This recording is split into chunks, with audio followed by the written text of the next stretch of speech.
I decided that I was going to build myself a canoe. I am not a woodworker by any means. I have no garage. I live in an apartment. It's a pretty terrible idea. So this is the stage one. I'm going to try to document this as much as I can. I watched some YouTube videos on it, and some of them are pretty helpful, others not so much, and they don't really seem to put all of the information together. So I'm going to try to do that, and this is phase one of the planning. So this is my initial boat. It's going to be a symmetric boat, about 11 feet long, hopefully, by 30 inches wide, and probably about 12 3/4 inches deep. Now, one of the things you want to think about is how comfortable you are with riding low in the water.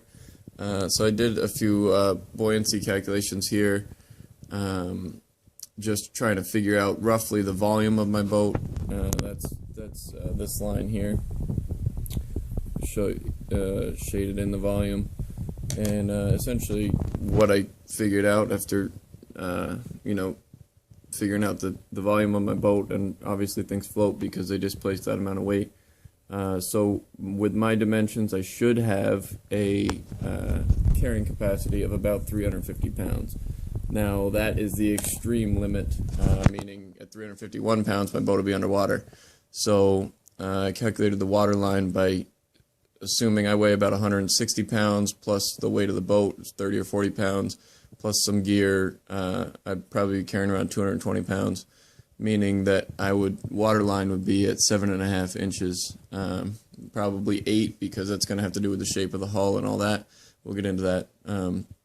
So that means I have about 4 to 5 inches of clearance above the water line, which hopefully is enough to keep me dry and not swamped, but also low enough that it doesn't catch the wind too much. So this is the hull shapes, which a lot of people talk about, but there's the flat bottom, which is right up here at the top, and that's a pretty stable boat. Initially, when you get into it, it feels solid, it feels safe, which is nice, especially for a lot of beginners. The downside of that is that once that boat starts to flip, if it gets past this point right here, the whole boat will flip over. So it doesn't have a very good, they call it secondary stability.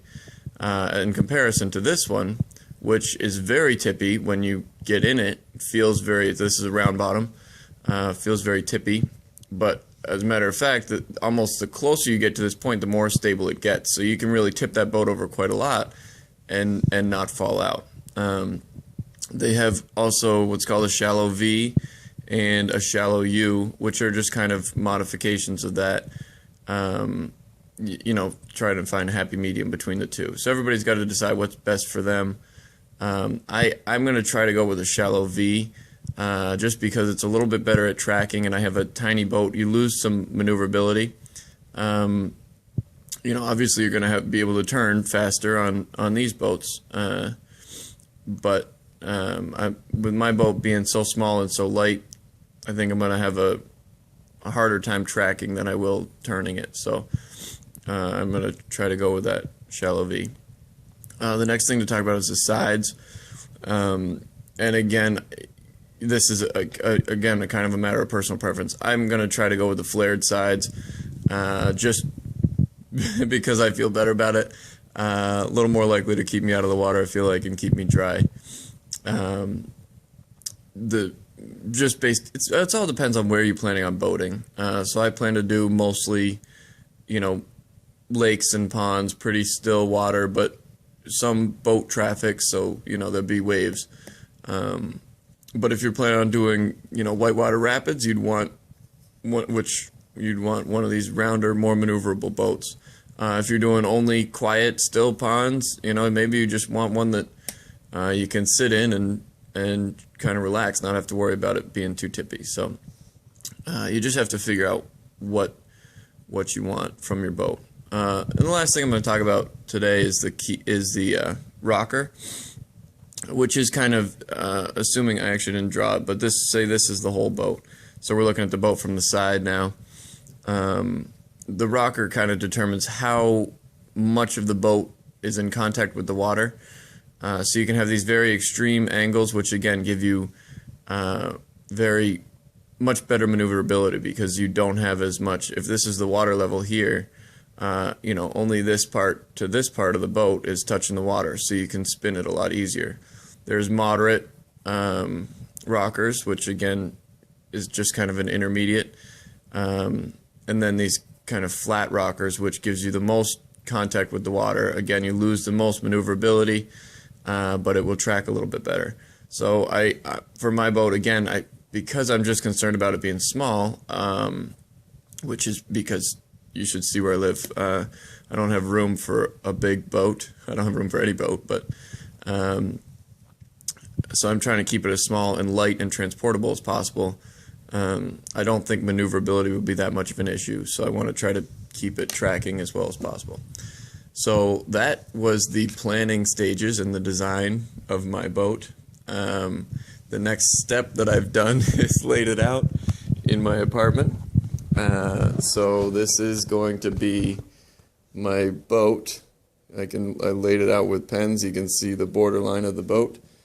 And it will go from this base of this chair here, which was convenient, to along kind of those pens to the base of that little ottoman. And so what I did was sat down in it and tried to figure out where would be comfortable paddling. And again, that's going to have to do, I only laid out half the boat because I can imagine the rest. But what's going to be comfortable paddling will have something to do with your flared sides. I mean, the flare is going to make it a little bit more uncomfortable to paddle. You have to hold your hands way out here. This is a nice, easy way to paddle, but it's not as stable. And this is, kind of a moderate, flat pond paddling. So anyway, that's as far as I am today. I will try to go to the hardware store tomorrow and get some forms, because I have to try to convert this little pattern here that I made. This is all, I drew them to scale for me onto a piece of plywood so that I can lay out some of the kind of frame of the canoe. I'm doing a skin-on frame canoe, again, just because I want it to be really light and portable. And, as long as it floats, hopefully it'll be good.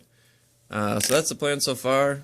This might, if I don't finish it, then you'll never see this video. But if I do, hopefully it'll be helpful for anybody else who's, pretty much has no experience and wants to give it a shot. So I'll keep updating this as I progress.